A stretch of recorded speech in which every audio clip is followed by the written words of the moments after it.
समाज में दो तरह के ही वर्ग के लोग हैं। एक वो जो निजी जिंदगी को जीते हैं और दूसरे वो जो सामाजिक जिंदगी को जीते हैं। निजी जिंदगी वाला हर इंसान सर्वप्रथम अपने निजी सुख शांति, लाभ या हानि के बारे में ही सोचता है और द्वितीय स्थान पे वो अपने परिवार के बारे में सोचता है और परिवार के कल्याण के बारे में सोचता है और सबसे अंत में वो समाज या देश के बारे में सोचता है। लेकिन वहीं पे सार्वजनिक जीवन जीने वाला जो सामाजिक जिंदगी को जी रहा है, वो सबसे पहले प्राथमिकता में वो अपने समाज, देश या राष्ट्र के बारे में सोचता है, उसके कल्याण के बारे में सोचता है और द्वितीय स्थान पे वो अपने परिवार के बारे में सोचता है और सबसे अंत में अपने निज के बारे में यानी निजी जिंदगी के बारे में सोचता है, निजी जिंदगी के कल्याण के बारे में सोचता है। दोनों वर्ग में जो मौलिक फर्क है सिर्फ इतना ही है कि एक अपने आप को केंद्र में मानकर सोचता है और जीवन की प्लानिंग्स करता है और दूसरा समाज को, देश को, राष्ट्र को केंद्र में मानकर चलता है। लेकिन अक्सर आजकल के इस युग में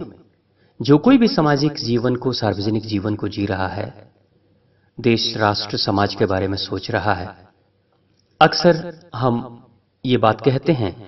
कि अब की दुनिया वैसी नहीं है। आज की दुनिया वैसी नहीं है कि आप अच्छे नेक कार्य को करो और दुनिया उसको याद भी करे या दुनिया उसे माने भी, स्वीकार भी करे। जबकि सच्चाई तो ये है कि दुनिया ना पहले कभी खराब थी ना आज कभी खराब है। दुनिया पहले भी अच्छी थी और दुनिया आज भी अच्छी है, लेकिन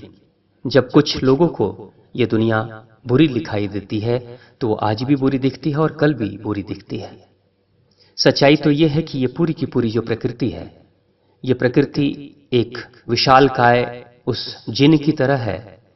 जो कहानियों में हमने सुना होगा कि अल्लादीन के चिराग से एक जिन निकलता था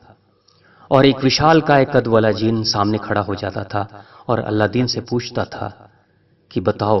आपका क्या हुक्म है, और जो हुक्म मेरे आका यानी जो आपका हुक्म है वही मैं करूंगा, यानी मेरी खुद की कोई इच्छा नहीं है, जो आपकी कामना है वही मेरी कामना होगी और उसी कार्य को जो आप सोचते हो उसको मैं पूरा करूंगा। वो जिन इस प्रकृति की तरह है, यानी इंसान के मन में, इंसान के दिल में जो भी इच्छाएं होती हैं, कामनाएं होती हैं, उसको ये प्रकृति पूरा करती है। उसकी तरफ बढ़ने के लिए प्रकृति रास्ते भी दिखा देती है। जैसे जीवन में कभी किसी के कल्याण के बारे में सोचें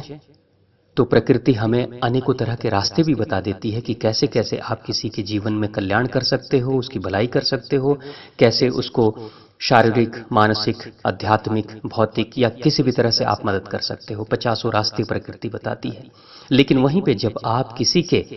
बुराई के बारे में सोचते हैं, किसी की बर्बादी के बारे में सोचते हैं तो प्रकृति उसके भी रास्ते बता देती है कि कैसे कैसे आप उसे बर्बाद कर सकते हो, किन किन तरीके से और किन किन रास्तों से आप उसे बर्बाद कर सकते हो। और ये सिर्फ दूसरों के लिए नहीं, ये हमारे खुद के लिए भी होता है। जब हम अपने खुद के कल्याण के बारे में सोचते हैं तो प्रकृति हमारे खुद के कल्याण के बारे में भी बताती है।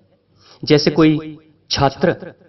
जो अपने एग्जाम में, परीक्षा में बेहतर अंक लाना चाहता है तो प्रकृति जब मन में वो सोचता है तो प्रकृति उसे रास्ते भी बताती है कि कैसे पढ़ाई करे, किस शिक्षक से पढ़ाई करे, कितना पढ़ाई में वक्त लगाए, कितना ध्यान केंद्रित करे, प्रकृति वो भी बताती है। लेकिन जिस वक्त वो छात्र सोचता है कि नहीं मैं तो फेल हो जाऊंगा, मैं पढ़ाई नहीं कर पाऊंगा, मैं इस एग्जाम को पास नहीं कर पाऊंगा, तो उस वक्त ये प्रकृति उसको उसी दिशा की तरफ बढ़ाती है। यानी जब वो फेल होने की बात सोचता है तो प्रकृति फेल होने के 50 रास्ते बता देती है, नकारात्मक विचार उसके अंदर डाल देती है। जैसे एक इंसान जो जिंदगी से ऊब चुका है और वो ये कह रहा है कि बस अब तो जीने की इच्छा नहीं है, तो प्रकृति उसे रास्ता बता देती है कि मरने के क्या क्या तरीके हैं। कोई अगर ये सोचे कि मैं आत्महत्या कर लूंगा तो प्रकृति उसे बता देती है कि आत्महत्या करने के क्या क्या तरीके हैं। पंखे से लटक कर भी मर सकते हो, जहर खा के भी मर सकते हो, ट्रेन की पटरियों के नीचे भी जाकर मर सकते हो, 10 मंजिली इमारत से कूद कर भी मर सकते हो, नदी में डूब कर भी मर सकते हो। प्रकृति वो भी रास्ते बता देती है। लेकिन वहीं पे अस्पताल के बिस्तर पे सोए हुए किसी मरीज जो खतरनाक बीमारी से ग्रसित है, अगर उसके मन में ये विचार उठे कि मैं स्वस्थ होना चाहता हूं, मैं फिर से एक आम साधारण जिंदगी को जीना चाहता हूं, तो प्रकृति रास्ते बताती है कि कैसे कैसे दवाइयों का सही समय पर सेवन करो, कैसे किन अच्छे डॉक्टरों से मिलो, कैसे अपने शरीर को बेहतर करो, कैसे सकारात्मक विचारों के बारे में सोचो, कैसे अपने आप को खुश रखो, कैसे समय पे भोजन करो, फलों को खाओ। यानी प्रकृति उसे वो भी रास्ते बता देती है कि कैसे आप आगे की तरफ बढ़ सकते हो। तो सच्चाई तो ये है कि इंसान ही केंद्र में है। उस अलादीन के चिराग के अलादीन की तरह इंसान है और प्रकृति उसे रास्ते बताती है। अगर हमारे मन में सकारात्मक विचार है तो प्रकृति हमें सकारात्मक दिशा की तरफ लेकर जाती है। लेकिन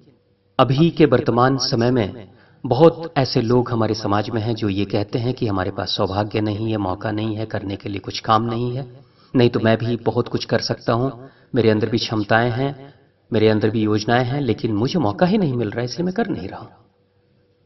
मैं एक खास क्षेत्र में हूं आज की तारीख में, जो एक खास एक इंसान के नाम से ये पूरा क्षेत्र प्रसिद्ध है।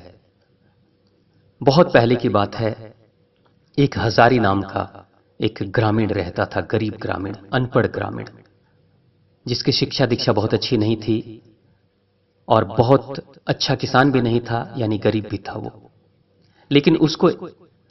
इस बात का हमेशा अफसोस रहता था कि उसके गांव के लोग उसके गांव में जो भी वृक्ष लगे हुए थे उन वृक्षों को काटते थे, और धीरे धीरे वृक्षों को काटते काटते उन्होंने पूरे गांव के वृक्षों को काट डाला। हजारी को